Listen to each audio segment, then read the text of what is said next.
Bien, chicos, buenos días. ¿Están viendo la pantalla? Sí, doctora. Ya, bien, jóvenes, disculpen, vamos a empezar la clase el día de hoy. Entonces, hoy día vamos a tratar lo que corresponde a lo que es la histología del sistema linfoide. Ya, acá estamos viendo, más o menos, ustedes van a tener ya deben haber visto también anatomía. El sistema linfoide prácticamente es parte de lo que es el sistema hematolinfoide, ¿no? No solamente, digamos, por la presencia de las células que se van a formar en la médula ósea, sino también porque los órganos, tanto el timo, el vaso, los ganglios linfáticos, son también parte, digamos, de ese sistema y de todo nuestro organismo, ¿no? Entonces, el sistema hematoinmune comprende todo lo que va a generarse, que es el tejido sanguíneo y el sistema linfoide, porque ambos van a desarrollarse en la médula ósea, ¿no? Su origen es en la médula ósea. Ahora, en todo nuestro cuerpo tenemos el paquete nervioso, ¿no? O sea, tenemos arteria, vena y linfático, sino que muchas veces no los podemos visualizar al menos en los cortes histológicos, porque la pared de los linfáticos es delgada y no se visualiza muchas veces los vasitos están colapsados, están cerraditos y como la pared es tan delgadita, no se los visualiza, pero otras veces sí los podemos ver, ¿no? Cuando están, digamos, con linfa o están un tanto dilatados o estásicos, ¿no? Entonces, más o menos el camino es así, ¿no? Vena, arteria y linfático que están acompañándolos. Ahora, la diferencia entre uno y otro, bueno, es no solamente en lo que constituye la pared de la arteria, la pared de la vena, las venas que tienen sus válvulas, las arterias que tienen una pared más gruesa, una luz más amplia.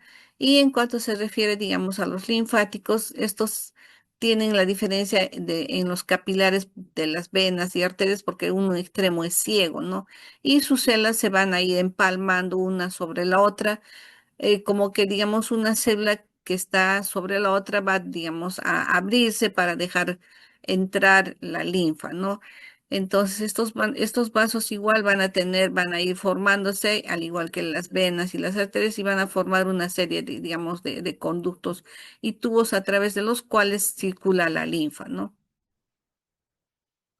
Entonces, el sistema inmunitario es un sistema básicamente que nos provee defensas a a nuestro organismo, no solamente contra agentes infecciosos, puede ser también contra alguna sustancia extraña que pueda entrar a nuestro cuerpo y se reconoce, ¿no? Entonces, básicamente esa es la respuesta que nos provee el sistema inmunitario, ¿no? Ahora tenemos órganos dentro de este sistema inmunitario que son primarios y secundarios y también las células que lo componen, ¿no? Entonces, como sabemos, inmunidad hace referencia, digamos, a esta defensa, ¿no? Contra no solamente los organismos, sino también contra otras sustancias que puedan ingresar a nuestro cuerpo, ¿no? Y no solamente, digamos, son sustancias, sino también participan, por ejemplo, las células natural killer contra el desarrollo de tumores y neoplasias.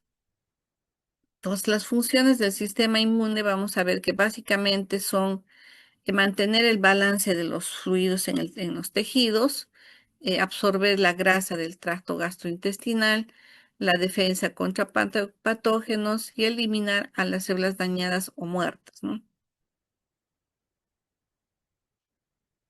Entonces, el sistema linfoide está organizado en lo que corresponde a las células del sistema linfoide, al tejido.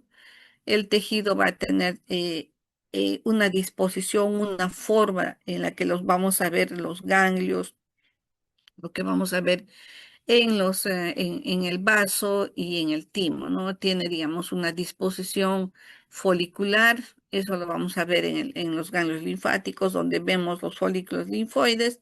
Va a tener una disposición trabecular, que lo vamos a observar también a nivel del vaso y el timo, y una disposición difusa que también se puede presentar en los ganglios, y también lo vamos a ver esta disposición difusa en el tejido linfoide asociado a mucosa, ¿no? Entonces, los órganos linfoides primarios que tenemos son la médula ósea y el timo, y los secundarios tenemos al vaso, los ganglios linfáticos y las amígdalas. Entonces, ahora, por una parte, nosotros sabemos que tenemos una circulación mayor y una circulación menor, ¿verdad?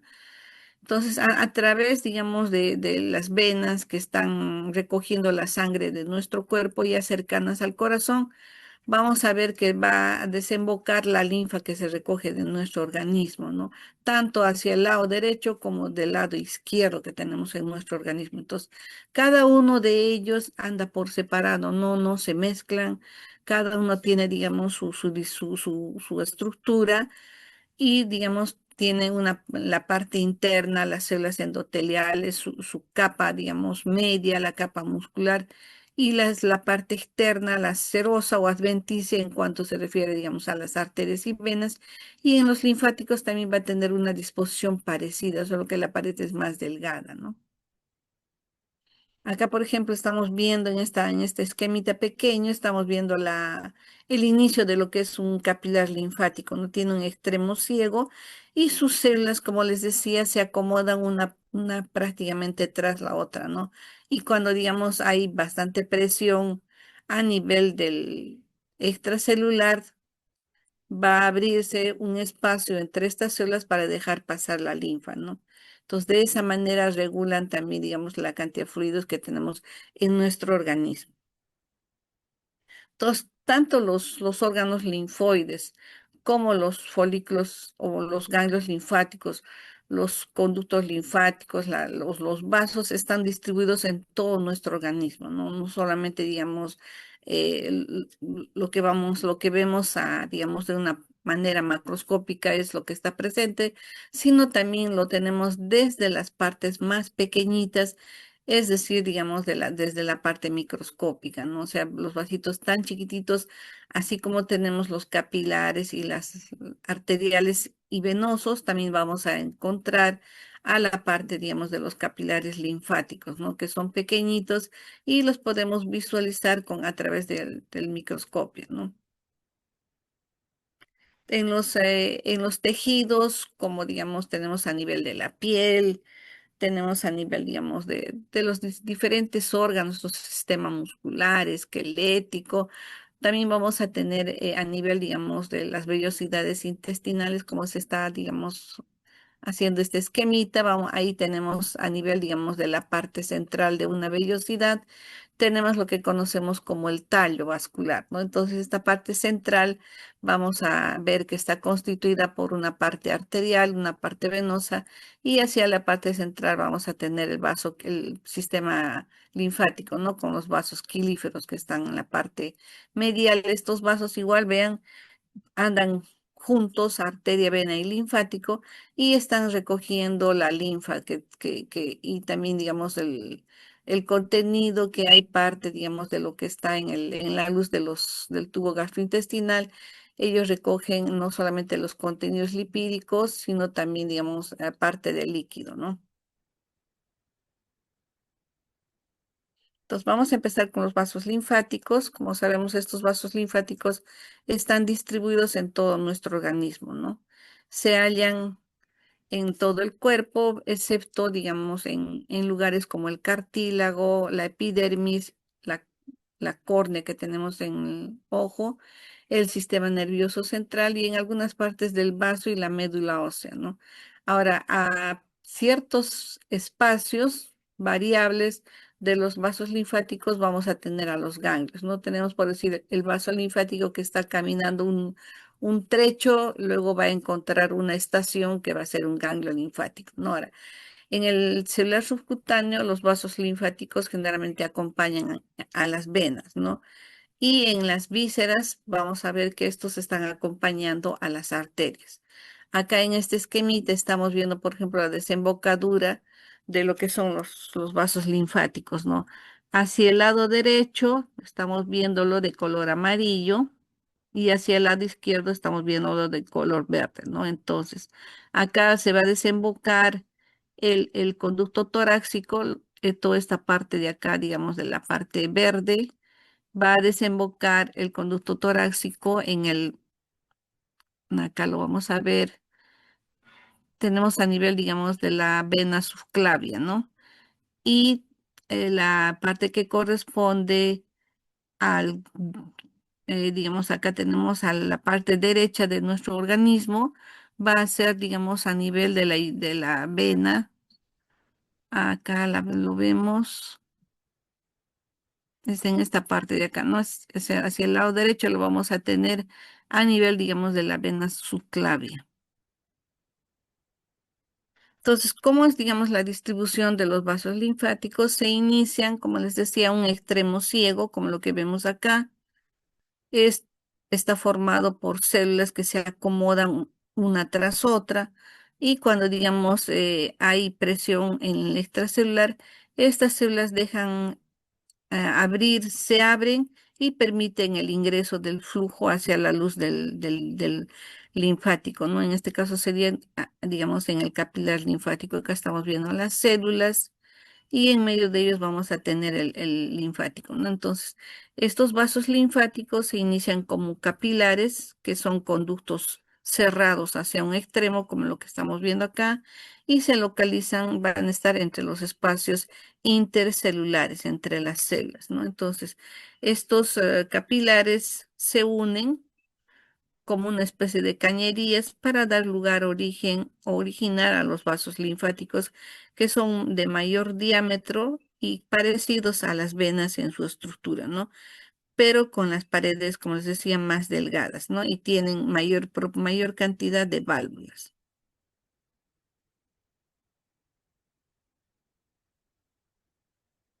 Entonces, acá estamos viendo en este esquemita un capilar linfático, generalmente es una sola célula. Acá estamos viendo, digamos, en un corte eh, de microscopía electrónica, estamos divisando lo que corresponde al núcleo de la célula de este capilar linfático, ¿no? Ahora, los bordes de las células endoteliales del capilar están sobrepuestos, como les había hecho mención, lo que les decía, ¿no? Si la presión en el líquido intersticial es mayor que en la linfa que está dentro del vaso, las células se separan y se abren como dejan un espacio y permiten, digamos, que el líquido pueda entrar al capilar, ¿no? Entonces tiene, digamos, una válvula unidireccional, o sea, se abre en una sola dirección para dejar pasar el líquido, ¿no? Ahora, si la presión, digamos, en el líquido intersticial es menor que en la luz de estos capilares, las células se adhieren fuertemente entre sí e impiden, digamos, que la linfa regrese al líquido intersticial, ¿no? O al espacio intersticial. Acá tenemos, vean, vemos el vasito cerrado hacia un extremo. Acá estamos entre células. Así se inicia el capilar linfático, ¿no?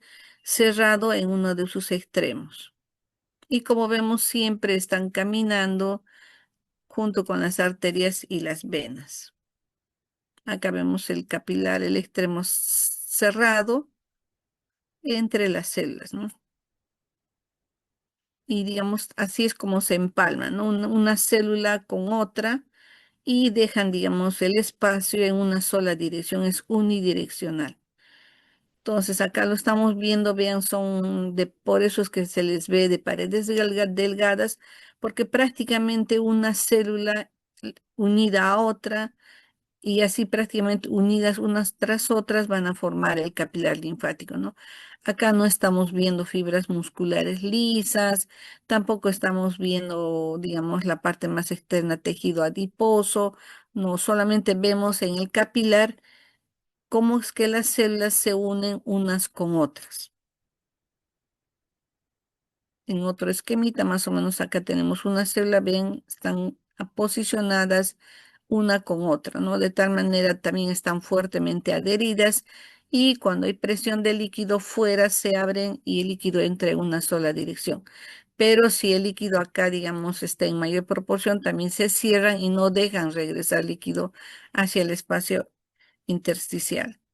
Entonces, en la parte histológica, ¿cómo es que lo vamos a ver el vaso linfático? ¿No? Acá ya estamos viendo un vaso linfático. Este tiene mayor diámetro y mayor longitud que un capilar, ¿no? Entonces, la parte interna vamos a ver a las células endoteliales. Estamos viendo acá sus válvulas. Tienen mayor cantidad de válvulas que las venas y su pared es delgada, ¿no? Esto ya es un vaso linfático. ¿Qué vemos dentro del vaso linfático? Linfocitos. Y como decía, casi siempre lo vamos a ver así con transparente, como que si no tuviera otros componentes, ¿no? Como que estuviera vacío.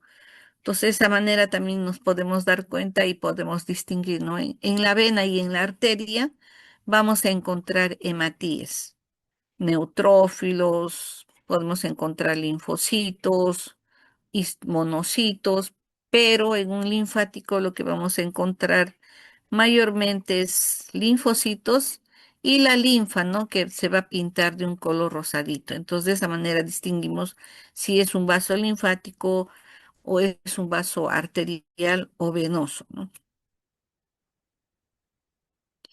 Otro corte histológico, acá también vemos, vean, su pared es delgada, por eso que muchas veces en los cortes no lo vemos, ¿no? Y pensamos que de repente es un artefacto, pero en realidad es un vaso linfático. Ya si nos aproximamos con los objetivos, vamos a ver que sí tiene pared y es una delgada capa de células, ¿no? Acá a mayor aumento vemos las válvulas y vean, su pared también es delgada, ¿no? Células endoteliales, todas estas de acá. Acá otro corte, ya un vaso de mayor longitud. Ahí sí vamos a encontrar escasas fibras musculares en su pared. Igualmente también siempre su luz está como que no tiene nada porque encontramos linfocitos y a veces la linfa se ve de un color rosadito, ¿no? Entonces, eso también nos ayuda a distinguir. Acá vemos las válvulas, son prolongaciones de células endoteliales, ¿no? Y que forman, digamos, como una especie de remos que ayudan a empujar la linfa. Acá está la desembocadura a mayor aumento. Tenemos en el lado izquierdo la vena subclavia, ahí va a desembocar el conducto torácico y en el lado derecho vamos a ver que va a desembocar en la vena yugular. Ahora, el tejido linfoide va a estar formado por linfocitos, que son, en cuanto se refiere a las células, vamos a tener linfocitos, células plasmáticas, células dendríticas y macrófagos, ¿no? A esto también vamos a incluir a las células reticulares, que es, digamos, una forma de fibroblasto, ¿no? Una célula mesenquimal que va a producir fibras reticulares.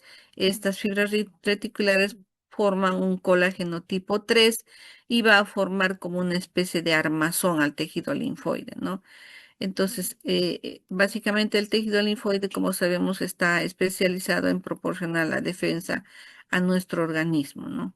Entonces, como vemos esa red de colágeno tipo 3 formado por fibroblastos, lo vemos como se está viendo acá en el esquemita, ¿no? Parece, digamos, una malla formada por estas fibras y en medio de ellas también vamos a poder observar algunos fibroblastos, ¿no? Ahora, como les había hecho mención, los linfocitos, los monocitos que forman, digamos, que son los, digamos, componentes más importantes del tejido linfoide en cuanto se refiere a su celularidad, todos ellos se forman en la médula ósea, ¿no? En la médula ósea tenemos una célula progenitora. Esta célula progenitora va a su vez a diferenciarse en lo que es, digamos, una célula madre mieloide y una célula madre linfoide. Las de la serie de la célula madre linfoide vamos a ver que se van a formar la línea celular megacariocítica y, digamos, la línea eritroide y mieloide. Entonces, de los megacariocitos vamos a ver que se forman las plaquetas de la serie, en la serie roja vamos a tener al proeritroblasto que va a formar el hematíe o eritrocito glóbulo rojo.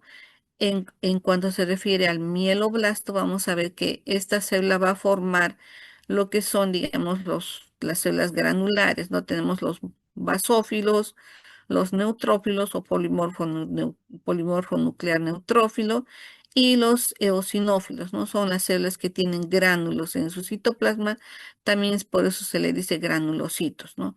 Entonces, y la otra célula o la otra línea celular es la célula los monoblastos que van a dar origen al monocito, ¿no? Este monocito en la sangre vamos a ver que tiene este nombre de monocito. Cuando este llega a los tejidos, toma diferentes nombres y funciones, ¿no? Por ejemplo, en el pulmón va a formar lo que son los macrófagos alveolares, a nivel del hígado va a formar la célula de Kupffer, en el sistema nervioso central va a formar la microglía. Entonces, de esa manera también tenemos que estos monocitos se tienen, digamos, o diferente denominación en los tejidos, ¿no?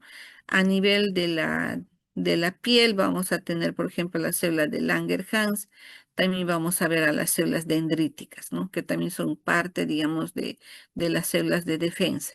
Y la otra serie que forma es la célula madre linfoide. Esta célula madre linfoide va a formar el linfoblasto. Este linfoblasto a su vez se va a diferenciar en lo que son las células natural killer o células asesinas que tienen gránulos en su citoplasma y tienen un mayor tamaño, ¿no? A diferencia de los otros linfocitos que son el linfocito T y el linfocito B.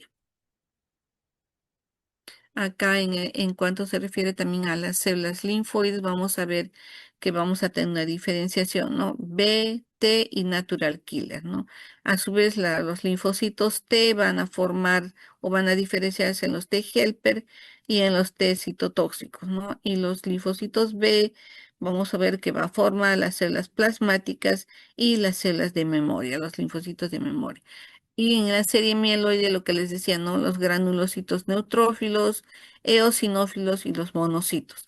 Estos monocitos van a formar las células dendríticas, macrófagos y también vamos a tener los basófilos y los mastocitos, ¿no? Ambos tienen características similares y los distinguimos por los gránulos basófilos de mayor tamaño que incluso llegan a tapar el núcleo. Pues acá tenemos en este esquemita las células del sistema inmunitario, todas ellas, tanto las que derivan de la célula progenitora mieloide como de la serie linfoide, ¿no? Las estamos viendo acá. Ahora, cuando, digamos, se hace una toma en el microscopio electrónico, vamos a poder, digamos, diferenciar, ¿no? Sobre todo la superficie externa, que es, digamos, donde están los receptores de los linfocitos T y B, ¿no? Por eso lo vemos, digamos, como que uno tuviera como una especie de prolongaciones hacia la parte externa en los linfocitos B y en los linfocitos T de repente se ve un poquito más liso, ¿no? Ahora, los linfocitos T expresan dos moléculas que son bien características, los CD4 y CD8, ¿no? Y los linfocitos B tienen en su superficie las inmunoglobulinas. Ahora, la célula natural killer también es una célula es un linfocito de mayor tamaño, a diferencia del linfocito B y T, ¿no? Ahora, estas células presentadoras y macrófagos que vamos a ver en diferentes partes de nuestro organismo, como les decía, a nivel de la piel, vamos a tener lo que son las células de Langerhans, que están a nivel, digamos, de la epidermis y también en la dermis, ¿no? Y en los otros tejidos igualmente vamos a ver estas células, macrófagos, células los macrófagos van a derivar, como les decía, o van a formar lo que son los macrófagos alveolares en el pulmón, las células de Kupffer en el hígado, la microglía en el sistema nervioso central, y así van a estar en diferentes tejidos de nuestro organismo, ¿no? Entonces, en los tejidos generalmente los llamamos macrófagos o histiocitos, ¿no? Con esa denominación se los encuentra en los tejidos y es normal y vamos a encontrar también a las células dendríticas, ¿no? Estas células dendríticas también van a ser, digamos, receptoras no solamente, digamos, de microorganismos, sino también de sustancias extrañas, ¿no? Entonces, tienen como una especie de prolongaciones de su citoplasma y por eso también se les llama dendríticas, ¿no? Porque parecen a una neurona que tiene sus prolongaciones. Como sabemos, los macrófagos que están dentro de los tejidos en nuestro organismo, cuando encuentran un germen, lo que hacen, digamos, es a través de sus movimientos tratar de aproximarme de aproximarse y coger, digamos, al microorganismo, formar el fagosoma y llevarlo a su citoplasma para que ahí pueda ser desintegrado, ¿no? Ahora, las células dendríticas también captan antígenos y los llevan hacia los ganglios linfáticos y lo presentan a los linfocitos T, ¿no? Ahora esas células reticulares que les decía son las que van a formar el armazón, como quien dice, ¿no? El sitio o la parte, digamos, como que fuera un colchoncito donde se permanecen todas estas otras estructuras, ¿no? Acá estamos viendo cómo se forma el fagosoma.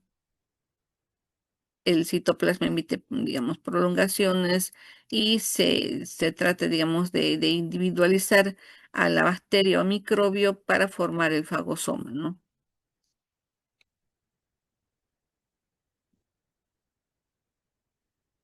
En esta foto lo que estamos viendo es una foto de microscopía óptica. Acá estamos viendo en un ganglio linfático la parte central que es la médula, ¿no? En esta parte central del ganglio linfático también vamos a encontrar a estas células reticulares, ¿no? Acá está señalando la flechita. Como les decía, son fibroblastos. Acá tenemos una, acá tenemos otra. Estos fibroblastos van a formar, digamos, las fibras reticulares, fibras colágenas que van a formar esa red que va a ser, digamos, el estroma donde están sentando estas células, ¿no?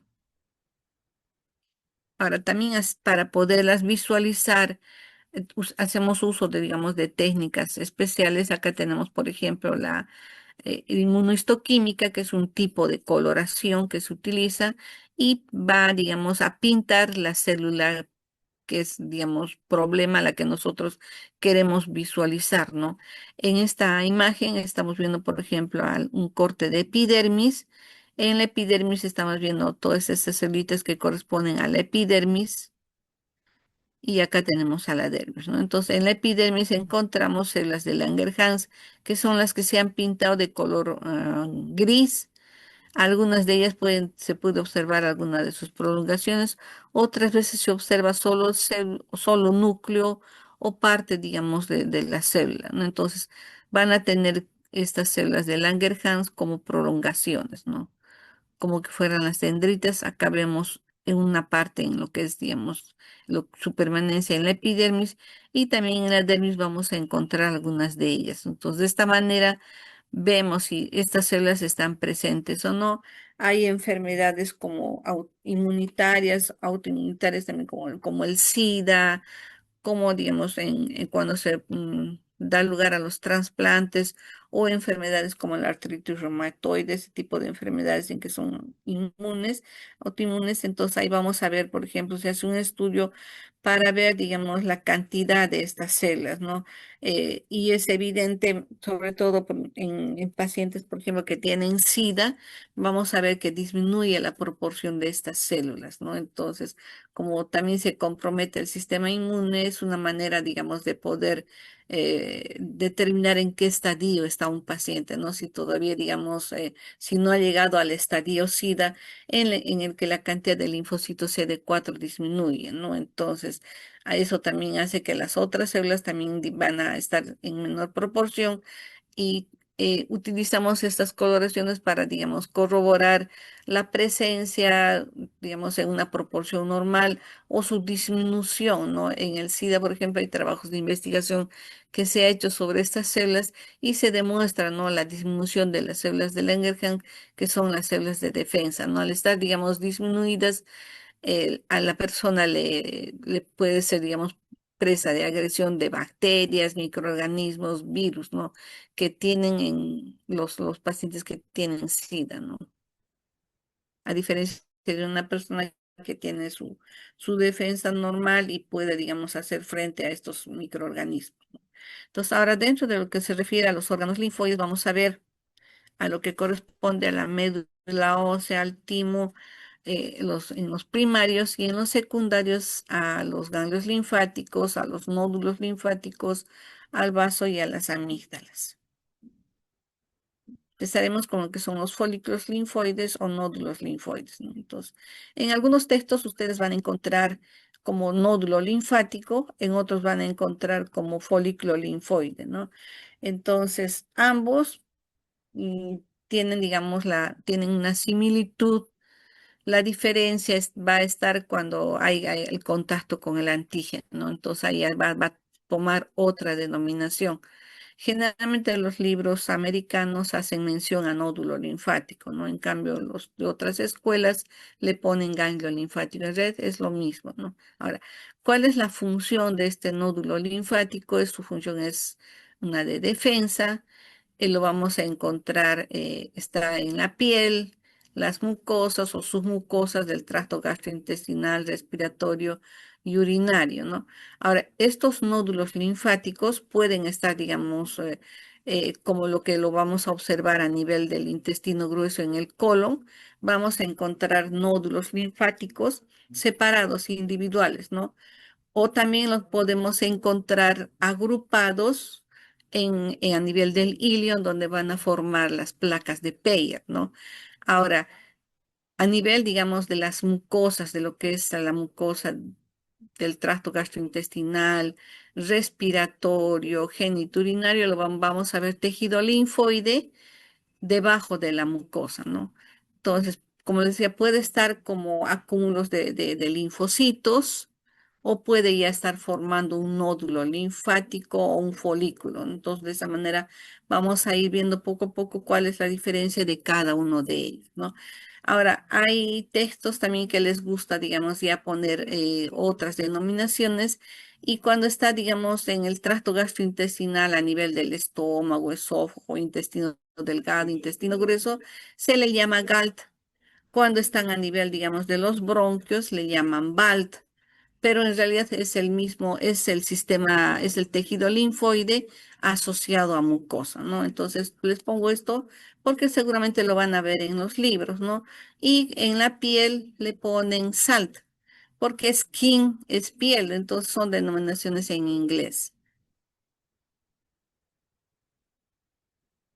Acá está, digamos, la disposición en la que lo vamos a ver en los órganos linfoides, ¿no? Entonces, los linfocitos van a acomodarse o van a, digamos, tener una disposición, ¿no?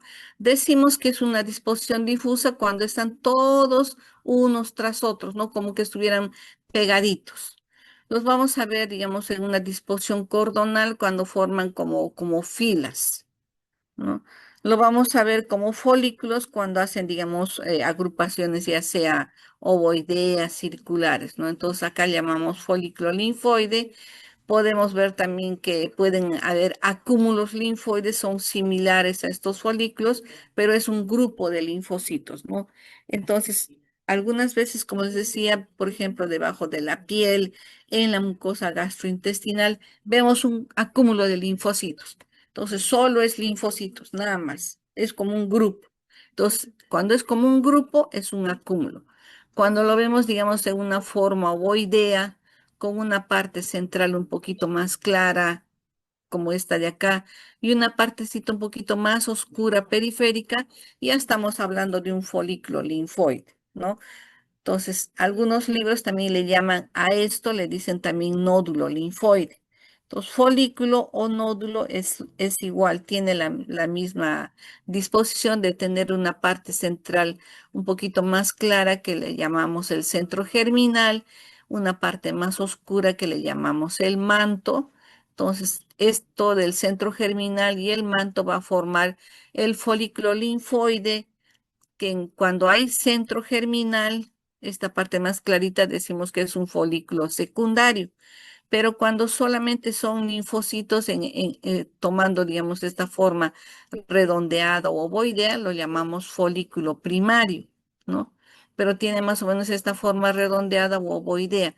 Cuando es un acúmulo, están ya sea formando, digamos, como pirámides, de una forma, digamos, como que estuvieran amontonados, nada más, no toman ninguna forma, no hacen, digamos, una forma circular ni ovoidea, ¿no? Entonces, decimos un acúmulo cuando encontramos de repente 30, 40, 50 linfocitos, ¿no? Que no forman ni centro germinal, ni tienen una forma ovoidea o circular, ¿no? Esta forma codornal, por ejemplo, podría ser, digamos, que se acomodan cuando, digamos, es una reacción linfoide peritumoral, ¿no? Cuando se está produciendo o se desarrollan las neoplasias, lo que encontramos es tejido linfoide, es los linfocitos que están, digamos, tratando de eliminar a las células tumorales. Entonces, forman como una especie de cordones, ¿no? De trayectos o trabéculas, o tienen más o menos esta disposición, ¿no? Cordonal. Y difusa, por ejemplo, lo vamos a observar cuando vemos a los linfomas, ¿no? En los linfomas vamos a ver dentro del ganglio linfático que pierde la arquitectura de tener folículos linfoides, de tener una parte medular en la parte central y todo el ganglio está lleno de linfocitos. Entonces, ahí vemos que estos linfocitos se acomodan de una manera difusa, ¿no? Cuando todo está lleno de linfocitos. Entonces, esto les explico para que cuando veamos, por ejemplo, un ganglio con linfoma, hablamos de una disposición, digamos, difusa. Cuando estamos hablando de una reacción linfocitaria peritumoral, los vamos a ver así como que forman cordones. También en otros órganos los vamos a observar así.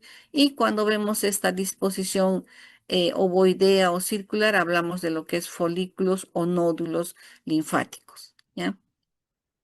Acá tenemos un ejemplo, tenemos esto corresponde a un corte de intestino delgado a ilio. Estamos viendo un ilio ya fijado con formol y vemos acá, ¿no? Estas áreas marrón que vemos por acá son acúmulos de folículos linfoides.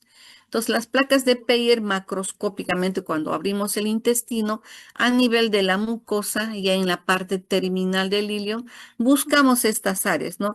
Si no conocemos, podemos pasar por desapercibido, ¿no? Pero si ya sabemos que en la parte final vamos a encontrar estas placas de Peyer, buscamos, ¿no? Generalmente cuando el intestino está sin fijar, está apenas se ha retirado de la persona, toda la mucosa la vamos a ver de un color rosadito, ¿no? Entonces, si nos ponemos a observar, vamos a ver pequeñas áreas nodulares, ¿no? Que incluso no hay mucha diferenciación en la mucosa, los vemos casi rosaditas. Solamente vamos a ver que en cierta parte están como elevados, como que tienen nodulitos, ¿no? Entonces, pero una vez ya fijado con el formol la pieza quirúrgica, vamos a ver así. Va a tomar, digamos, esta forma, ya sean ovoideas o redondeadas, lleno de estos nodulitos pequeños. Estos nodulitos pequeños van a ser acúmulos linfoides, folículos o nódulos, ¿no? Acá tenemos también otro, ¿ven? Un acúmulo, acá tiene otro acúmulo, acá otro. Entonces, la agrupación de estos acúmulos, de estos nódulos, lo llamamos placas de Peyer en el intestino delgado a nivel de la parte distal del ilio, ¿ya? Ahora, ¿dónde también encontramos placas digamos, estos acúmulos linfoides? También lo vamos a ver a nivel del apéndice secal. En el apéndice secal, a nivel de la submucosa, también vamos a encontrar folículos linfoides o nódulos, ¿no? Ahora, en un corte transversal de intestino delgado lo vemos así. Antes, acá lo estábamos viendo cuando abrimos la pieza, pero cuando el intestino está cerrado y lo hemos cortado como que fuera un tubo que le cortamos por la mitad, lo vamos a ver así.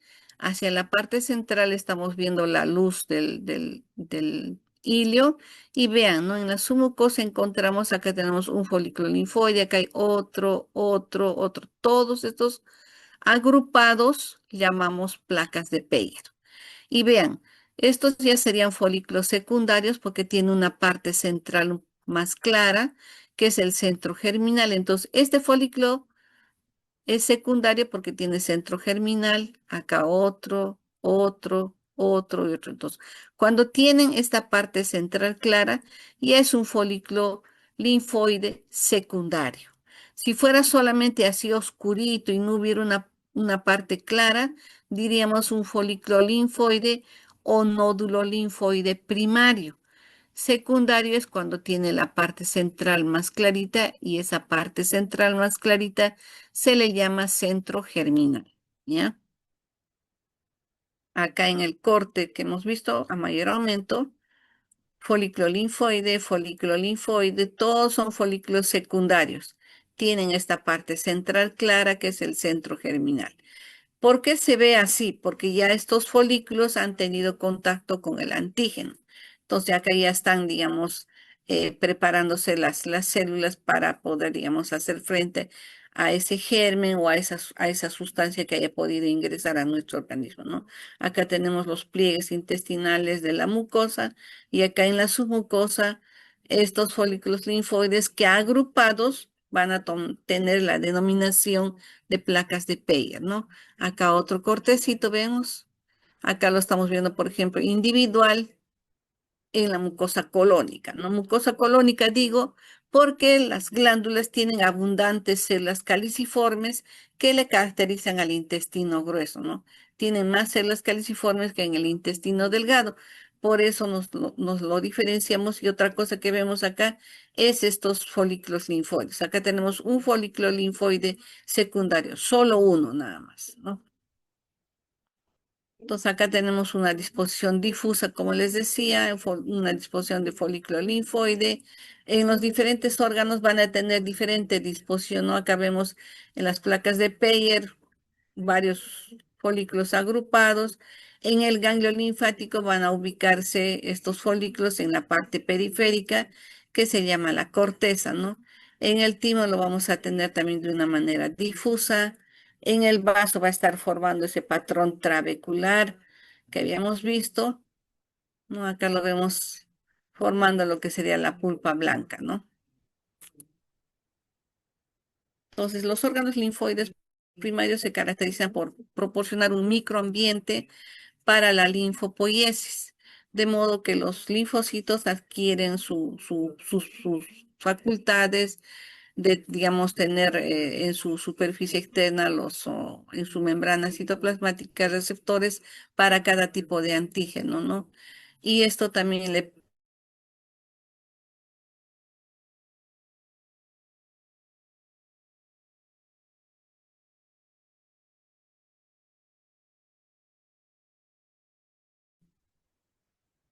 Los secundarios, vamos a ver que tienen vasos especializados en atraer linfocitos desde la sangre, especialmente, digamos, cuando son vírgenes, ¿no? Otra cosa es también que hacen es presentar a, digamos, a regiones con linfocitos T y B, ¿no? Es lo que vemos en los folículos linfoides. Cuando vemos hacia la parte central, el centro germinal, donde vamos a encontrar en mayor proporción linfocitos B, y hacia la parte periférica, el manto, ¿no? Donde vamos a encontrar linfocitos T. Ahora, otra cosa que hacen los folículos linfoides secundarios es se caracterizan por presentar mecanismos para transportar los antígenos al microambiente linfoide, ¿no? Entonces, ¿qué harían en este caso? Es llevarlos hacia esa parte central del folículo linfoide donde está el centro germinal. Ahí se va, digamos, transportan los linfocitos llevan, digamos, a los gérmenes o diversas sustancias a estas áreas donde se van a diferenciar los linfocitos B, ¿no? Para producir, digamos, las inmunoglobulinas. Aparte de eso, estos órganos linfoides permiten la interacción de los linfocitos con antígenos y otras células. Entonces, los primarios, vamos a ver que originan e inician su proceso de maduración a lo que llamamos linfopoiesis, se desarrollan en etapas tempranas de la vida a nivel embrionario y van a involucionar después de la pubertad. Ahí tenemos al timo, por ejemplo, que después de la pubertad inicia un proceso de regresión y apoptosis, ¿no? Para quedar en su lugar solamente tejido adiposo. Entonces, estos órganos linfoides primarios no tienen respuesta a los antígenos.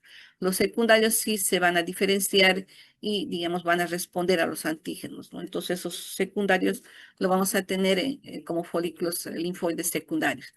Se desarrollan ya en etapas tardías de la vida fetal, persisten en la vida adulta y tienen una reactividad completa, ¿no?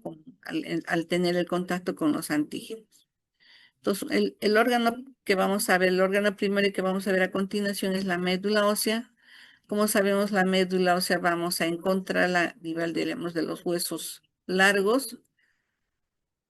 A este nivel vamos a ver que van a generar a través de esas células progenitoras las diferentes líneas celulares, ¿no? Entonces, la médula ósea va a tener una parte que es, digamos, el parénquima, en el que vamos a encontrar a las células linfoides y después vamos a tener la parte estromal que va a estar constituida por los vasos arteriales venosos y que van a formar, digamos, como una especie de canales que son los sinusoides. Vamos a tener estas células reticulares que forman también parte de esta armazón. Vamos a encontrar tejido adiposo y vamos a ver a las fibras reticulares o fibras de reticulina, ¿no? Entonces, estas células reticulares que son fibroblastos derivados de las células mesenquimales van a producir estas fibras de reticulina, ¿no? Entonces, vasos, arterias, venas van a formar los sinusoides. Estas células reticulares o fibroblastos van a formar las fibras de reticulina y el tejido adiposo, todos estos elementos forman lo que sería el estroma de la médula ósea, ¿no? Y por otro lado tenemos a las células hematopoyéticas, como había dicho, ¿no? Que van a formar la serie mieloide y la serie linfoide. Acá tenemos en este esquemita solamente para recordar a la célula progenitora cómo es que forma, digamos, a las líneas celulares, ¿no? A la serie mieloide y la serie linfoide, con sus diferentes líneas celulares. Ahora, ¿cómo vemos, digamos, este sí es un esquemita de cómo vemos digamos, la médula? O sea, este pedacito, digamos, sería una biopsia de médula como un cilindro, ¿no? Que se saca con una aguja gruesa, de una aguja más o menos 16, se introduce en la cresta ilíaca o en el peto esternal y se retira un cilindro de médula ósea, ¿no? Entonces, por eso estamos viendo como que fuese un tubito. Acá tenemos tejido óseo, acá también tenemos tejido óseo y en la parte central vamos a ver al parénquima de la médula ósea, ¿no? Entonces, acá estamos viendo, por ejemplo, vasitos, un vaso.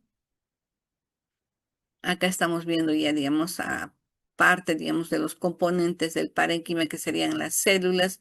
Acá en la médula ósea vamos a encontrar las diferentes líneas celulares en diferentes etapas de maduración. Por eso vamos a ver unas células, la mayoría son células, como son células, digamos, progenitoras, son las células a través de las cuales están madurando y se van a diferenciar en lo que son glóbulos rojos, glóbulos blancos y plaquetas. Entonces, las progenitoras siempre son células más grandes, ¿no? Y es por eso que vemos montón de células grandes y también vemos a las células que van a formar las plaquetas, ¿no? Que son los megacariocitos y lo vemos como una célula que son multinucleadas, ¿no? Como que tuvieran varios núcleos. Esto es en médula ósea. Cuando ya sale a sangre periférica, estos megacariocitos forman las plaquetas que las vemos como estructuras pequeñitas, triangulares, romboides, que parecen incluso como cristales o pequeños, y como que fuesen incluso unos acúmulos pequeñitos, ¿no? Que están andando en sangre periférica, que son las plaquetas. Pero en médula ósea vemos a los megacariocitos como células multinucleadas. Acá estamos viendo, por ejemplo, un sinusoide y alrededor vamos a tener a los diferentes elementos celulares, ¿no? Acá tenemos otro vaso. Esta parte es la del tejido óseo, ¿no? Así es como se ve una biopsia, un cilindro de médula ósea. Esto corresponde a las espículas del tejido óseo esponjoso y aparece como unas láminas, ¿no? Y en medio de ellas vamos a tener a la médula. En este aumento, por ejemplo, están viendo estos huecos que se ve como espacios claros que corresponde a tejido adiposo y la parte más moradita, chiquita, que se ve como puntitos, corresponde a las líneas celulares que se forman, ¿no? Entonces, así es como se ve una vista panorámica y nos permite identificar qué es médula ósea, ¿no? Acá mayor aumento. el tejido óseo esponjoso. Estas forman las trabéculas óseas como que fueran, digamos, paredes de un edificio, como que están dividiendo, digamos, la parte, digamos, del parénquima de la médula ósea, ¿no? Y acá vean, todo esto corresponde a las diferentes líneas celulares, ¿no? Con este aumento y, digamos, con esa coloración que nosotros tenemos en los servicios de patología, que es la coloración estándar de hematoxilineación, eosina, lo vemos así, ¿no? Vemos todo un grupo de células entre grandes, medianas y pequeñas. Ya nos aproximamos, le damos mayor aumento a los objetivos para poder reconocer cada una de ellas, ¿no? En este aumento que es de 10x, estamos viendo lo que son las trabéculas óseas con sus osteocitos, que son las células que van a formar el hueso. Acá debajo vamos a ver a los osteoblastos que están en la parte periférica de estas trabéculas y ya más profundamente vamos a ver lo que corresponde directamente a la médula ósea. Ahí vemos entre linfocitos, proeritroblastos, promielocitos, megacariocitos. ¿No? Acá, por ejemplo, megacariocito se distingue. Una célula multinucleada grande sabemos que es un megacariocito. Los que son más pequeños estarían, digamos, entre linfocitos T, linfocitos B, ¿no? Que se ven acá en toda esa parte, digamos, del vaso.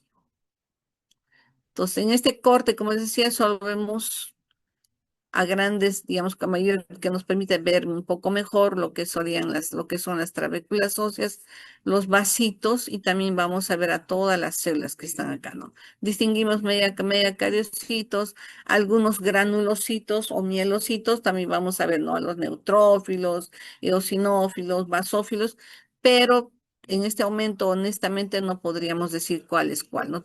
Le damos mayor aumento para poder diferenciar.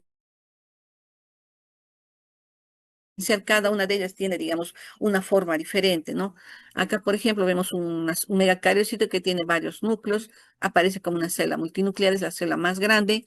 Acá ya estamos viendo hematíes ya adultos, listos para salir a sangre periférica, no tienen núcleo. Y vemos también estas otras células, ¿no? Acá, por ejemplo, estamos viendo estas células que tienen casi todo núcleo, serían, digamos, precursores de linfocitos, ¿no? Estos linfocitos salen a sangre periférica y van, digamos, un grupo al timo, otro van, digamos, a los diferentes tejidos. En el timo completan su maduración hacia linfocitos B, van también a los ganglios linfáticos, van a ir a la amígdala, a las placas de Peira, todos los sitios donde tengamos tejido linfoide, ¿no? Y en cada uno de ellos va a diferenciarse a diferentes líneas celulares. Entonces, los que tienen casi citoplasma o casi núcleo, todas las células son los que van a derivar en linfocitos. Ahora, ¿cómo distingo un hematí acá? Por ejemplo, un hematí va a tener, digamos, un citoplasma un poquito más amplio, pero entre rosadito a moradito. Este, por ejemplo, va a ser uno que va a formar después un eritrocito, ¿no? Acá estamos viendo un eritroblasto en sus diferentes etapas de maduración, ¿no? Eritroblasto policromatófilo, y así van tomando diferentes denominaciones para, digamos, hasta llegar a ser ya, digamos, un hematí o un eritrocito adulto que sale a sangre periférica y que ha perdido el núcleo, ¿no? Como este que vemos acá.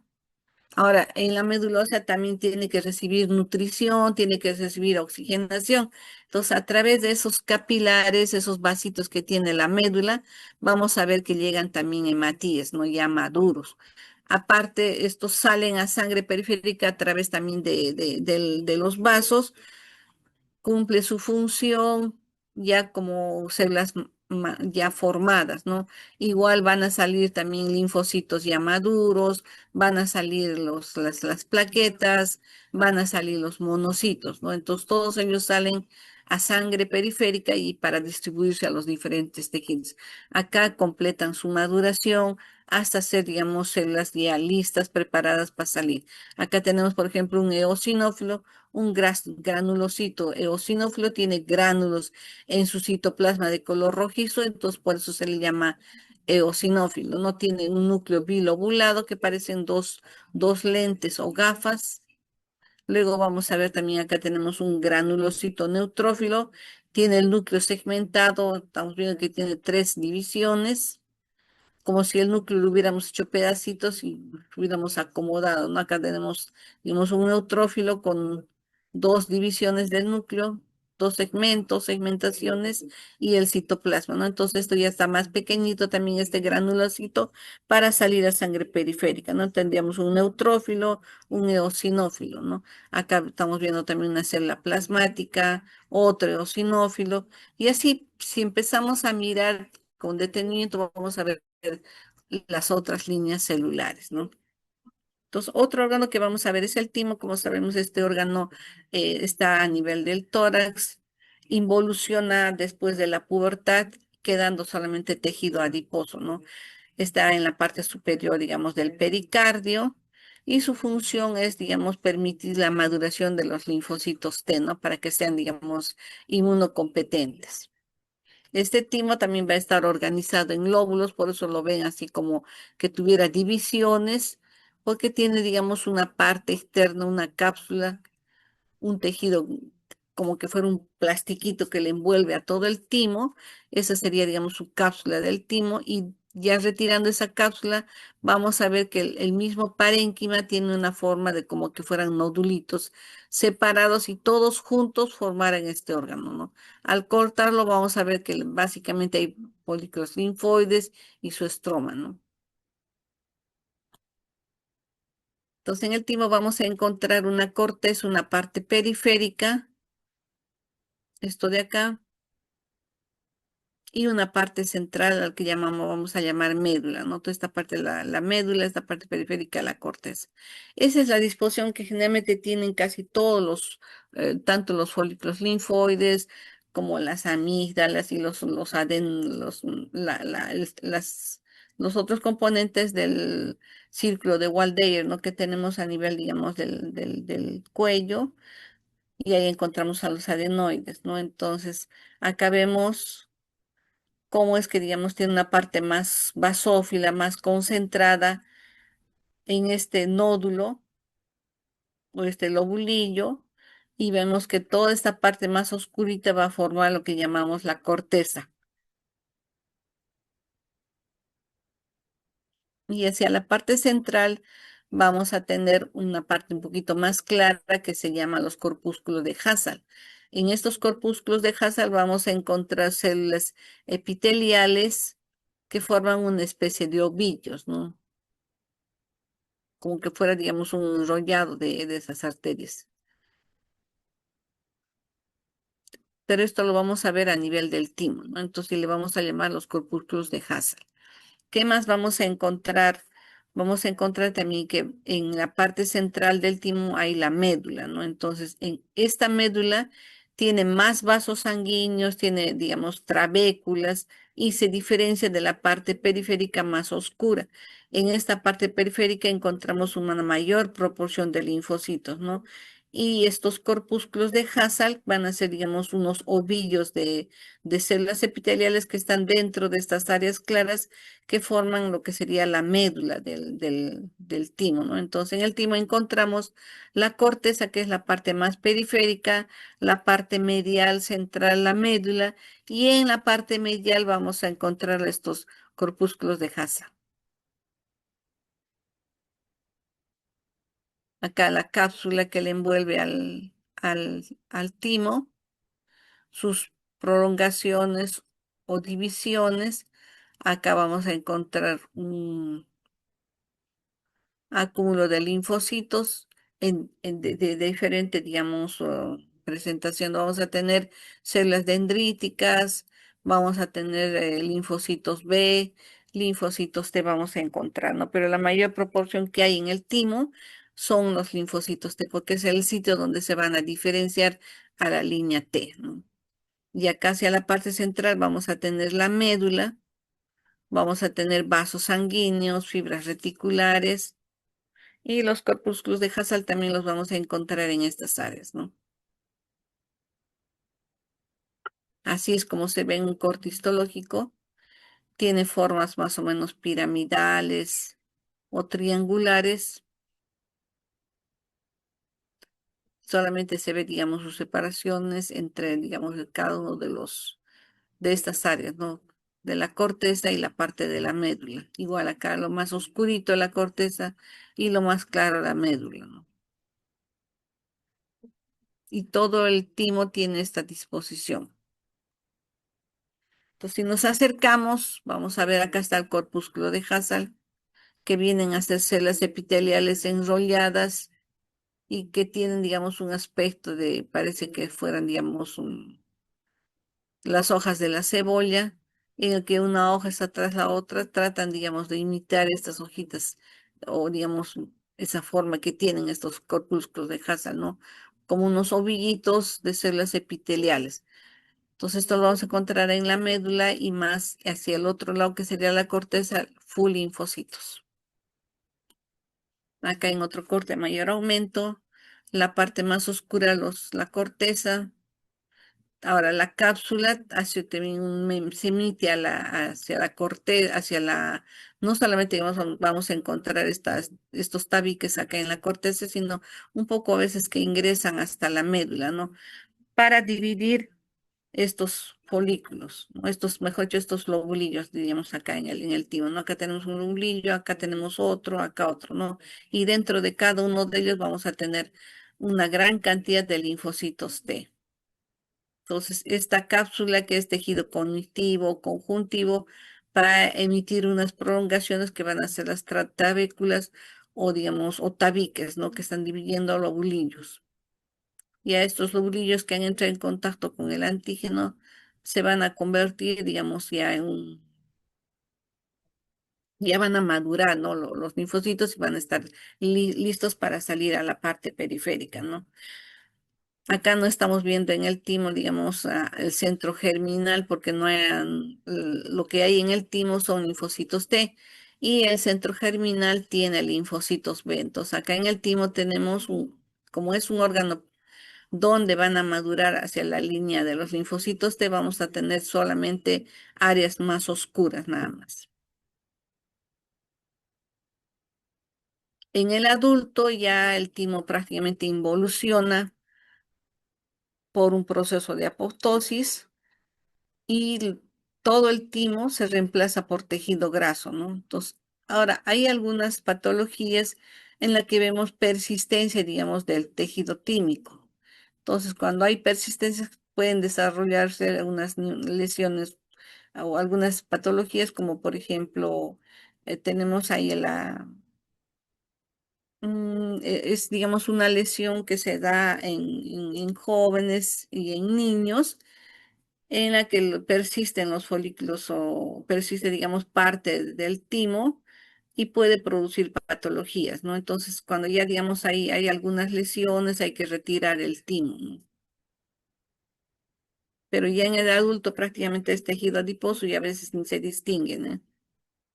Otro órgano que vamos a ver es la amígdala. Ay. Entonces, las amígdalas también son parte de lo que es el tejido linfoide y su función es defender al organismo frente, digamos, a antígenos, gérmenes que puedan ingresar, digamos, a nuestro organismo, ¿no? Están formados por, digamos, acúmulos de folículos linfoides, están envueltos por tejido conectivo laxo que forma una especie de cápsula, ¿no? Esta cápsula va a emitir también unas prolongaciones y van a separar como, digamos, como unas divisiones o compartimientos, ¿no?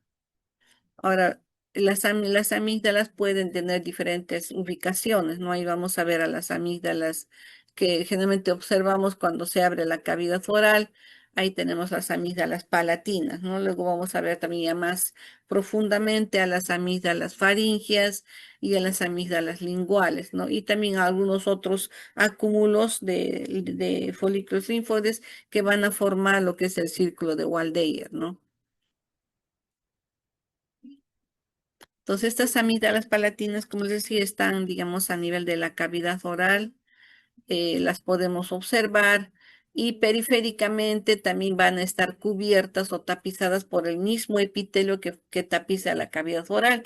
Por eso en la parte periférica de estas amígdalas palatinas encontramos un epitelio poliestratificado plano no queratinizado, ¿no?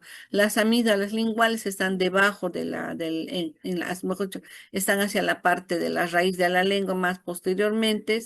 También ahí encontramos que se tapizan con este epitelio, están cubiertos por este epitelio plano poliestratificado, no queratinizado, ¿no?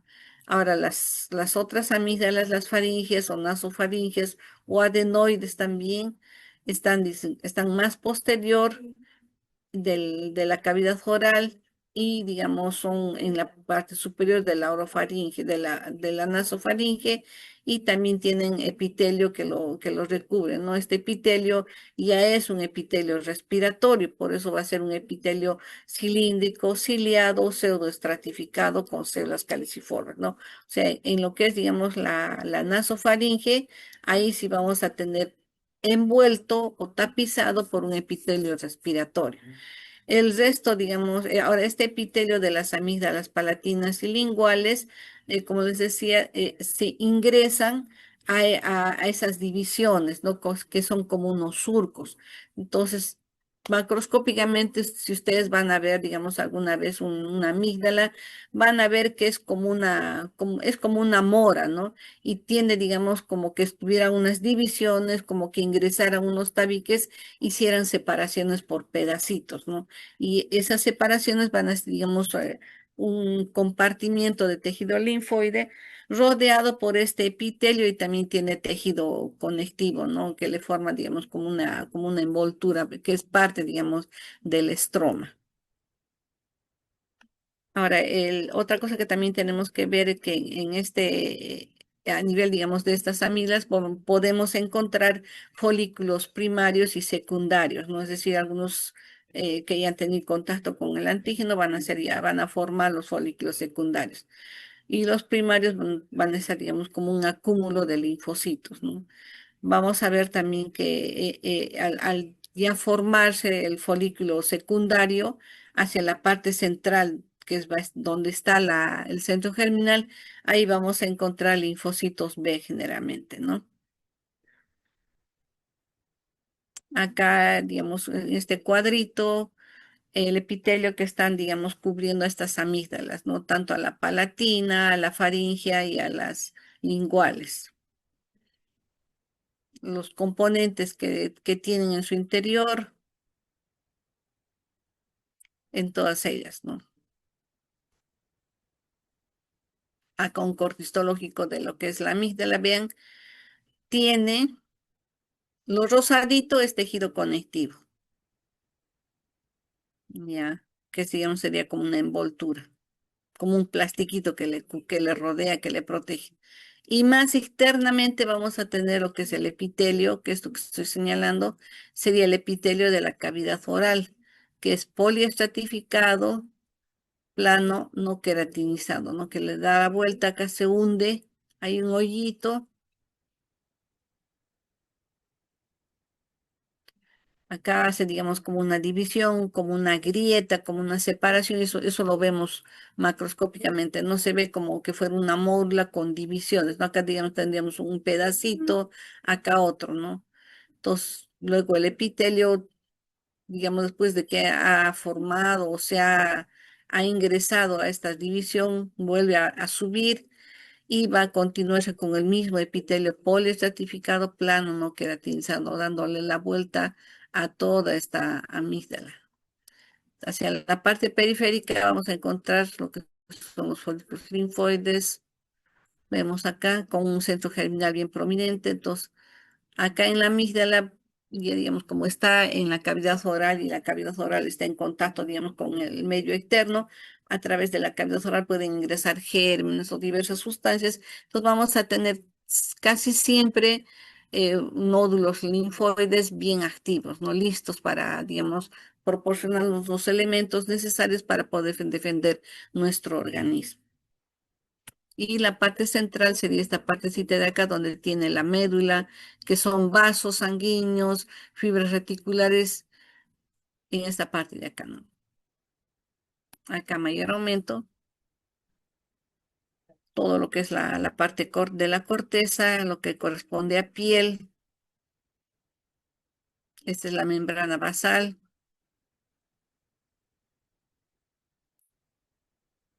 Acá en mayor aumento el epitelio de la cavidad oral, policertificado plano no queratinizado, su estroma, y acá tenemos un folículo linfoide con el centro germinal y los linfocitos del manto, ¿no? Acá tenemos más linfocitos B y hacia más, digamos, ya más a la periferia, tenemos linfocitos T. Ahora, el ganglio linfático es otro órgano que también forma parte del sistema linfoide, ¿ya? Su función es filtrar la linfa para la remoción de bacterias y sustancias extrañas, ¿no? Que puedan haber ingresado a nuestro organismo. Ay. Entonces, su estructura está formada por una cápsula que le envuelve y es tejido conectivo laxo, ¿no? ¿Dónde están los ganglios linfáticos? En el trayecto de los vasos linfáticos. Ya les había dicho, ¿no? Que hay un trecho de vaso linfático y luego encontramos un ganglio y así más o menos se distribuyen en todo nuestro organismo, ¿no? Son abundantes en ciertas partes de nuestro cuerpo, ¿no? Por ejemplo, tenemos a nivel cervical, por eso a nivel cervical podemos palpar ganglios linfáticos a nivel de la axila, a nivel, digamos, del codo o en la región inguinal, ¿no? Donde podemos poderlos, digamos, encontrar cuando hay algunas patologías, ¿no? Y también vamos a encontrar en las cavidades corporales a nivel de la cavidad abdominal, en la cavidad torácica, ¿no? En la cavidad abdominal vamos a encontrarlos a nivel del meso, ahí vamos a encontrar los ganglios linfáticos, ¿no? Su tamaño generalmente son menores son pequeñitos, pueden ir de 1 centímetro, pueden tener mayor, digamos, tamaño siempre y cuando, digamos, estén en actividad respondiendo, digamos, a alguna infección o alguna otra patología, ¿no?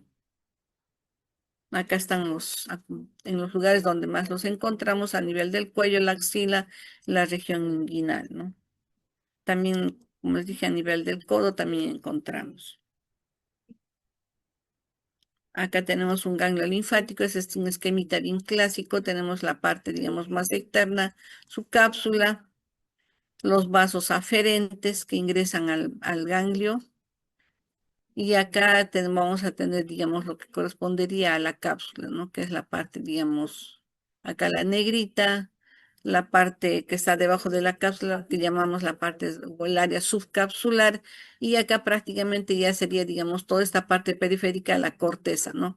Entonces, en esta parte de la corteza vamos a encontrar a los folículos linfoides, ¿no? Vean, aparecen como unas áreas ovoideas con una parte central un poquito más clara. Acá tenemos un folículo linfoide primario, secundario. Mejor, todos estos son ya al tener centro germinal ya son folículos secundarios, ¿no? Si solamente fueran, digamos, sin tener centro germinal, solo linfocitos, diríamos primario. Pero como ya estamos viendo estas áreas claras, decimos que ya tiene centro germinal, ¿no? Y acá, digamos, sus vasitos que le van a dar la nutrición y la oxigenación. Y la parte central, la médula, acá encontramos vasos sanguíneos y el estroma, ¿no?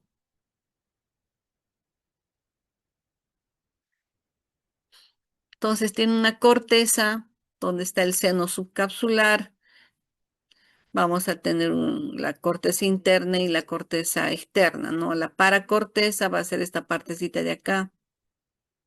Esta sería la paracorteza. Todo esto sería paracorteza. Toda esta parte entre la línea negra y amarillita, ¿no? Y la médula va a ser toda esta parte de acá, la parte central. Acá mayor aumento. Tenemos canales linfáticos. A ver, ubicamos la letra A. Acá, los vasos aferentes que ingresan. El seno subcapsular, todo lo que está debajo de la cápsula, los folículos linfoides, luego vamos a ver los senos como una especie de tabiques o divisiones, luego vamos a ver la región paracortical, que vendría a ser, digamos, acá, toda esta partecita de acá, paracortical, otra paracortical, acá también otra paracortical. Luego vamos a ver los cordones medulares, que vamos a ver más o menos a nivel del ilio, de la parte medular, y un ganglio, digamos, un canal eferente. Entonces acá tenemos los vasos aferentes y acá el eferente. En otra disposición, igual ¿no? Los vasos aferentes, como es que ingresan y va a haber, digamos, una comunicación entre la parte externa y la parte interna, ¿no? Llegan los vasos con oxigenación y nutrición para, digamos, hacer o tener, digamos, ir a sus divisiones tan vasculares, ¿no? Tanto, digamos, la parte arterial o venosa, ¿no? En el tejido lo vemos así. Acá nos llega un fragmentito de tejido adiposo con ganglios, ¿no? Acá tenemos uno, acá tenemos otro, otros hay cuatro ganglios. Desde esta vista panorámica distinguimos su posición y dónde están ubicados. Si lo aproximamos, vamos a ver acá un ganglio. Está dividido en tres porciones, ¿no? En este corte. Acá hay uno, acá habría otro y acá otro. Con un acercamiento vemos a los folículos linfoides. Acá tenemos linfocitos B, centrocitos, centroblastos y más periféricamente vamos a tener a los linfocitos T, más periféricamente. Acá mayor aumento el centro germinal, donde encontramos centrocitos y centroblastos.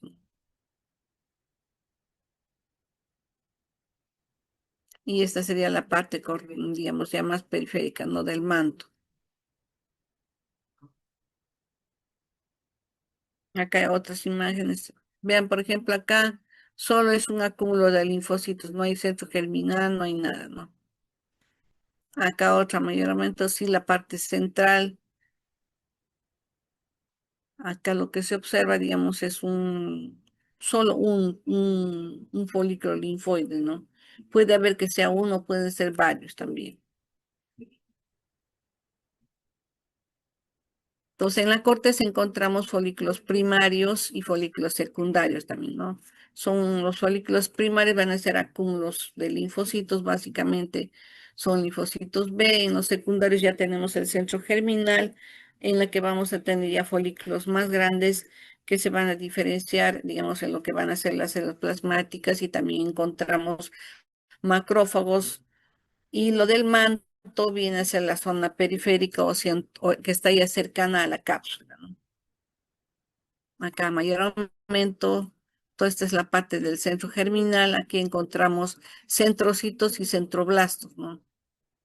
Necesitamos hacer, digamos, una coloración de inmuno para poder diferenciar cada una cuál es, ¿no? Y lo que vemos, estas células claras, por ejemplo, esta célula clara de acá que estoy señalando, a ver, esta partecita de acá, toda esta parte de acá tenemos, es el centro germinal, ¿no? Acá vamos a encontrar centrocitos y centroblastos, ya en el centro germinal, y también los cuerpos tingibles. Estos cuerpos tingibles los reconocemos porque tienen un núcleo grande, se parece a un macrófago, pero su tamaño es mayor y tiene, digamos, unas cositas chiquititas. Se ve acá como, digamos, como unos pedacitos chiquititos, ¿no? Estos vienen a ser los cuerpos apoptóicos, restos de células ya se han desintegrado y los macrófagos lo captan para, digamos, procesarlos, ¿no? Entonces, eso también característico de un centro germinal, encontrar centrocitos, centroblastos y los cuerpos tingibles que vienen a ser macrófagos modificados, ¿no? Acá mayor aumento, un cuerpo tingible, un macrófago con restos apoptóicos.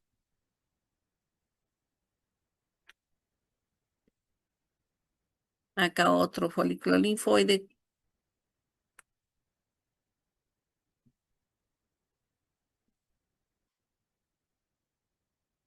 ya la parte central donde se encuentra la médula. Acá vemos cordones medulares, Y acá estamos viendo, digamos, vasitos que tiene, digamos, una luz amplia, por eso se ve su luz de los vasitos, ¿no? Ay. El vaso también es otra estructura. Chicos, ¿tenemos tiempo todavía? ¿O tienen alguna otra clase? A ver, No tenemos, no tenemos otra clase, doctora. ya, entonces terminamos vaso y les doy unos 5 minutitos para que tomen agua o alguna cosa para continuar con embrio, ¿ya? ¿O quieren ahorita parar? Finalicemos ya mejor, doctora, y después el Ya, descanso. sí, ajá. Entonces acá tenemos el vaso, este es digamos un esquemita en el que estamos viendo ya la parte periférica más externa que vendría a ser su cápsula, también es tejido conectivo laxo, y hacia la parte digamos más interna vamos a encontrar digamos a lo mejor dicho, este es un corte de la cavidad abdominal o del abdomen, donde vemos acá el vaso, ¿no? Tenemos acá lo que corresponde digamos a la parte posterior, pues acá tenemos a las costillas, acá tenemos el vaso y vemos acá el estómago y el riñón, ¿no? Entonces el vaso generalmente es un órgano que está en la parte, en el retroperitoneo y a pesar, digamos, que está en esta parte cubierta por el meso, igual, digamos, es presa de accidentes o de lesiones cuando hay traumatismo, ¿no? Y se rompe también la cápsula del vaso y puede haber sangrados, ¿no? Entonces, esta comunicación que tiene con el estómago, que tiene con el riñón a través de los vasos y también de la parte de los linfáticos, hace que, digamos, que muchas neoplasias del vaso o del riñón puedan comprometerse los linfáticos que están cercanos al vaso. Entonces, en estos casos, cuando hay neoplasias que se comprometen los linfáticos, por ejemplo, en un estómago que, digamos, tiene compromiso de ganglios linfáticos cercanos al vaso, se retira un pedazo de vaso y los linfáticos. Cuando hay, digamos, neoplasias en el riñón y hay linfáticos o ganglios linfáticos cercanos al vaso, muchas veces se saca el tumor y a veces se retira ya sea, digamos, la parte afectada o todo el vaso, ¿no? Dependiendo, digamos, qué compromiso o cuán comprometido esté el vaso, ¿no? Acá tenemos el órgano en el que estamos viendo en un corte, digamos, en una vista panorámica. La parte externa correspondería, digamos, a la cápsula, a la envoltura, y la parte, digamos, interna ya al parénquima esplénico, ¿no? Entonces, como sabemos, el vaso es un órgano que básicamente tiene la función de hacer la hemocateresis, es decir, digamos, a la destrucción de los glóbulos rojos, recuperar toda la hemoglobina y que regrese, digamos, hacia el hígado para que de ahí pueda llevarse hacia la médula y se puedan formar los hematíes, ¿no? Otro es, digamos, la función de defensa que también tiene el vaso.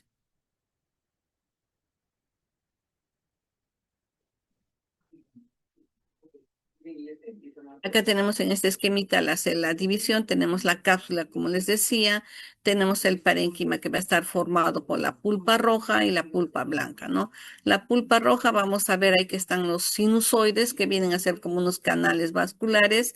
Tenemos los cordones de Virchow, que están más o menos hacia la parte central, a los que también llamamos los cordones esplénicos. Tenemos macrófagos perisinusoidales que están alrededor de estos vasos de estos sinusoides. Luego vamos a ver la parte de la pulpa blanca donde encontramos folículos esplénicos. Encontramos también la parte vascular, las arteriolas centrales o la arteriola de Malpighi, que también le llamamos, ¿no? Y digamos, la parte que le corresponde, digamos, a la parte linfoide, donde vamos a encontrar las arteriolas, a las periarteriolas, ¿no? Que le llamamos también los PALs. Acá tenemos la pulpa blanca donde encontramos a los folículos linfoides y la parte de la pulpa roja donde básicamente están los sinusoides, los canales de Virchow, ¿no? Donde se va a llevar a cabo la hemocateresis. En este otro cortecito tenemos la cápsula del vaso. Acá tenemos estas divisiones que hace la cápsula como que separa, digamos, como que, digamos, hace divisiones y va separando en compartimientos el parénquima esplénico, ¿no? Tenemos la pulpa roja, y la pulpa blanca, ¿no? Acá vamos a tener un folículo primario, vamos a tener también la zona marginal, acá tenemos su arteriola, que va, digamos, vamos a verlo cuando se hacen los cortes, vamos a ver en medio de un folículo linfoide, vamos a tener una arteriola, ¿no? La arteriola de Malpighi.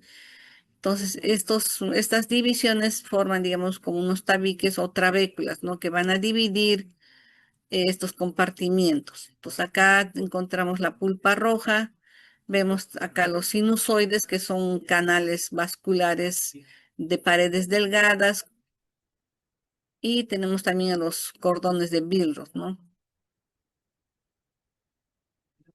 Entonces, en la pulpa blanca que vamos a encontrar folículos linfoides rodeados o con una arteriola central, ¿no? La arteriola de Malpighi. Acá está, digamos, la arteriola. Acá vamos a encontrar un nódulo linfático esplénico. Vamos a tener acá los linfocitos. Acá tenemos también los capilares, parte del sistema vascular. Acá tenemos ya, digamos, el seno esplénico donde están elementos sanguíneos. Acá tenemos los vasitos, como hay una comunicación, vemos acá entre la parte, digamos, venosa y arterial, igual como que tenemos en el resto de de nuestro organismo una unión entre arteriolas, entre capilares arteriales y venosos, las vainas linfoides o los PALs, esta parte de acá, donde encontramos en mayor proporción los linfocitos T, ¿no? La pulpa roja va a estar formada por estos capilares sinusoides que van a tener, digamos, hacia su parte periférica los macrófagos, ¿no?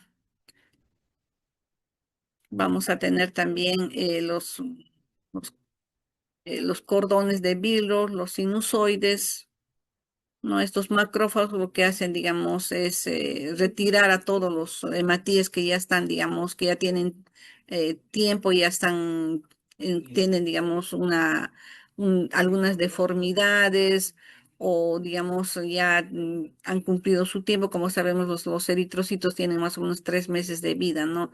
Y al cabo de un tiempo van a ser retirados, ya cuando, digamos, en los capilares se ve que estos hematíes no pueden moverse o son más lentos, entonces es una señal para que el macrófago diga, no, este eritrocito, este glóbulo rojo ya tiene que ser, digamos, retirado. Entonces ya ellos van a reciclar la hemoglobina, la liberan y lo llevan, digamos, es llevada hacia el hígado, ¿no? Del hígado ya lo llevan a través del hierro, va a ir hacia la médula ósea para formar nuevos hematíes, ¿no? Acá tenemos en un corte histológico la parte que corresponde a la cápsula, que es tejido conectivo laxo. Acá vemos que de la médula, por ejemplo, en este corte no se nota mucho las trabéculas o divisiones, ¿no?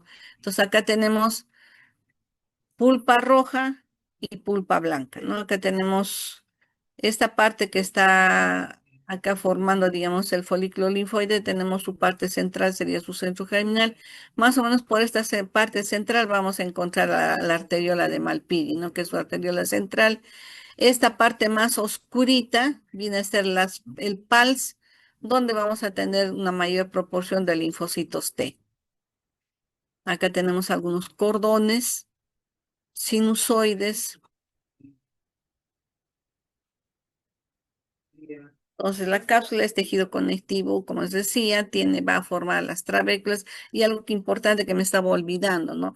Este tejido conectivo que está acá en la cápsula del vaso, digamos, es uno de los órganos que tiene mayor proporción de fibras reticulares, ¿no?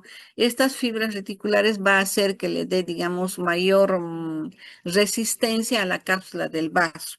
Entonces, vamos a tener en la cápsula fibroblastos, fibras reticulares, fibras colágenas, ¿no? Que le dan, digamos, esa resistencia y esa, digamos, característica de protección al parénquima esplénico, ¿no? A mayor aumento, acá tenemos un folículo linfoide, su arteriola, los PALs, donde hay mayor acúmulo de linfocitos T, acá otro donde hay acúmulo linfoide. Entonces, vean, están distribuidos en medio también, ya digamos, compartiendo, digamos, una parte la pulpa roja, la pulpa blanca y otra la pulpa roja, ¿no? Entonces, cuando nosotros, por ejemplo, recibimos un vaso y le hacemos un corte, eh, vamos a tener, digamos, un color rojo vinoso en el parénquima, ¿no? Entonces, lo cortamos y vemos que distribuidos indistintamente, no es, digamos, una zona donde solamente se vea puntitos blanquitos, ¿no? Se ve, digamos, entre puntitos, en medio de lo que es un fondo rojizo, encontramos puntitos blancos, ¿no? Entonces, cada puntito blanco es pulpa blanca. Entonces, así más o menos se ve el parénquima esplénico. Voy a tratar de conseguir una imagen cuando nos llegue un vaso y se pueda visualizar esto de la pulpa blanca y la pulpa roja, ¿no? Es como que por decir, por ejemplo, nosotros agarramos un papel, hacemos un círculo y lo pintamos todo de rojito, ¿no? Y por encima de lo rojito le hacemos puntitos azules por todo lado, distribuidos indistintamente hacia la parte periférica central. Así más o menos es la distribución en el vaso de la pulpa roja y la pulpa blanca, ¿no? La mayor proporción es pulpa roja y los puntitos moraditos que están distribuidos indistintamente es la pulpa blanca, ¿no? Que son, digamos, los folículos linfoides. Más o menos como en este esquemita, los puntitos moraditos serían los que nosotros lo vemos macroscópicamente como partes blanquitas, ¿no? Cuando nos llega un vaso y lo partimos, vemos un fondo rojo vinoso con puntitos blanquitos. Eso se ve, digamos, en la macroscopía cuando está en fresco. Y cuando ya, digamos, vemos ya microscópicamente, esos puntitos blanquitos vendrían a ser los folículos linfoides, ¿no? Que estamos viendo acá.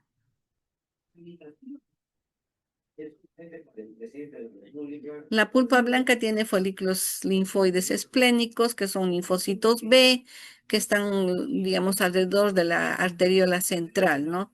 Generalmente tienen un centro germinal, como lo que estamos viendo acá, su centro germinal con linfocitos B, acá su arteriola, y en la parte periférica vamos a tener linfocitos T, ¿no? Y lo que les rodea, todo esto que les rodea es pulpa roja.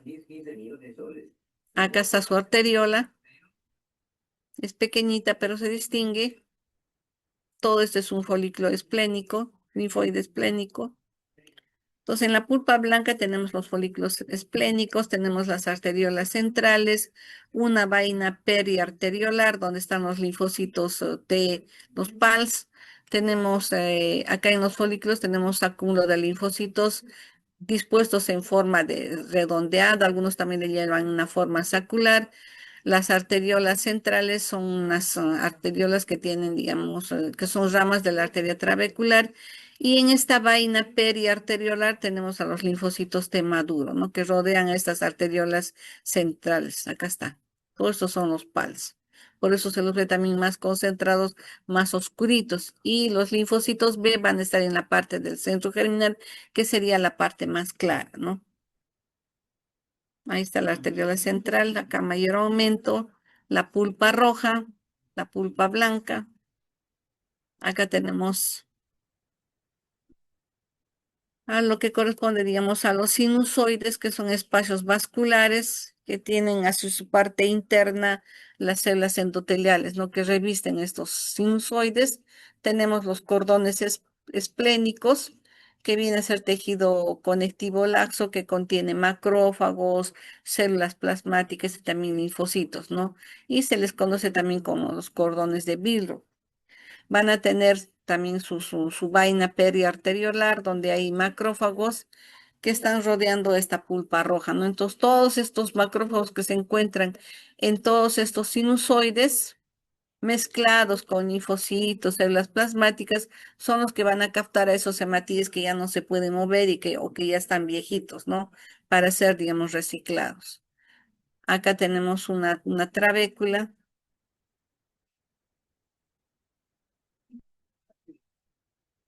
Vean los sinusoides esplénicos, los cordones, toda esta parte de acá. Y acá en este otro esquemita, ¿no? Cómo es que, digamos, se va a retirar o se recicla a los hematíes para que solamente, digamos, queden los que son sanos y se logra mover a través de los vasos, ¿no? Los restantes son fagocitados y destruidos. Entonces, la sangre en el vaso, ¿cómo va, digamos, cómo llega? No va va a llegar a través de las arterias que decrecen, digamos, de calibre y poco a poco van a formar las arteriolas, ¿no? Atraviesan la pulpa blanca, en la pulpa blanca donde están los folículos linfoides, vamos a poder visualizar la arteriola central o la arteriola de Malpighi, ¿no? Entonces, digamos, en el vaso tenemos un flujo que varía, digamos, en una proporción, ¿no? Vamos a tener dos direcciones, un sistema de circulación cerrado y uno abierto, ¿no? En la parte, digamos, las personas que no tienen patologías, la sangre en el vaso fluye rápidamente a través de estos sinusoides y de esta parte vascular de los cordones, ¿no? Más o menos es un 5% de la sangre que fluye por minuto en el vaso, ¿no? Por eso que el vaso también cuando sangra puede incluso causar la muerte, ¿no? Ahora, durante el flujo, vamos a ver que se desarrolla también un proceso de descremado del plasma, ¿no? Entonces, el plasma y los leucocitos van a pasar por la pulpa blanca, mientras que los glóbulos rojos están en la parte, digamos, vascular, ¿no? En la corriente sanguínea. Ahora, los eritrocitos, al pasar por los senos, digamos, se controla por su capacidad de pasar a través de los espacios que son los sinusoides, ¿no? Los interendoteliales, donde están, digamos, donde se encuentran estas células reticulares que habíamos visto que vienen a ser, digamos, macrófagos, ¿no?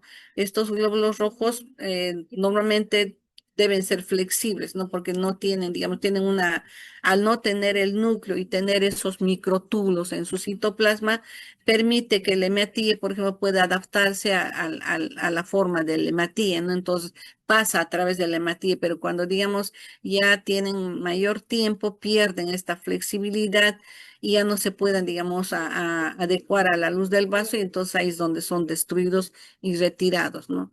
Entonces, ahora la función inmuno del vaso es, digamos, que tiene una buena cantidad de tejido linfoide, permite la eliminación de sus células que están cubiertas por anticuerpos y elimina las células recubiertas por inmunoglobulina G y inmunoglobulina M, ¿no?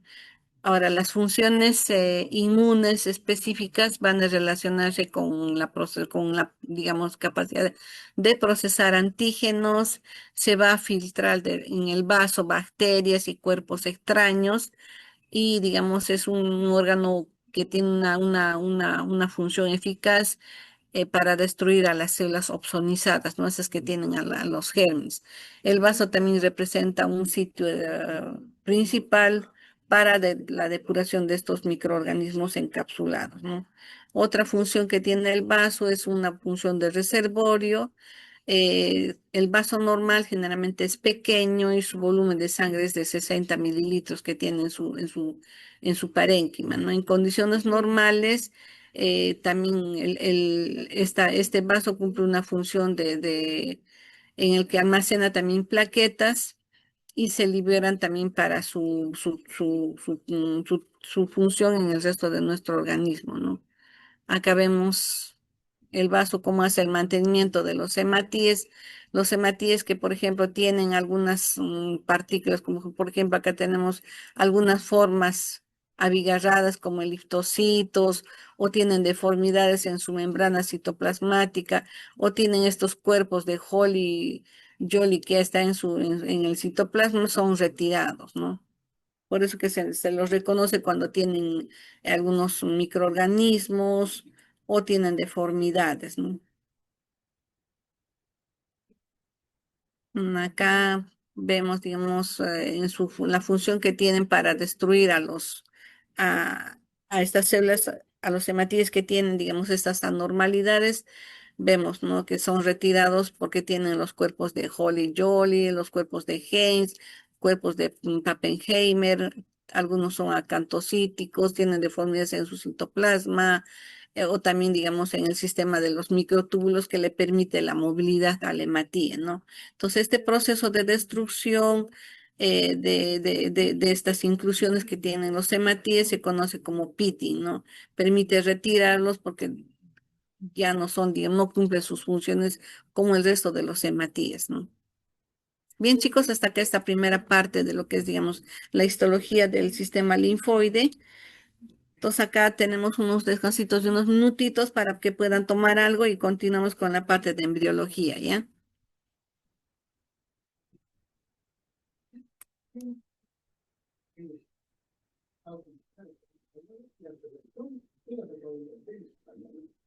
Y durante ese congreso pude ver mucha institución que se le cayó desde su origen. También un vestigio que ha sido continuada por presencia romana en España, a la que se han añadido luego diferentes pueblos germánicos y también árabes. Y esta lengua mestiza llega aquí al Perú y se vuelve aún más mestiza con las lenguas que estaban acá, que se han incorporado en la lengua española, pero además son todas palabras acá no, que hay justo Colón. Pero del Perú y de Estrecho en particular, hay varias decenas de lenguas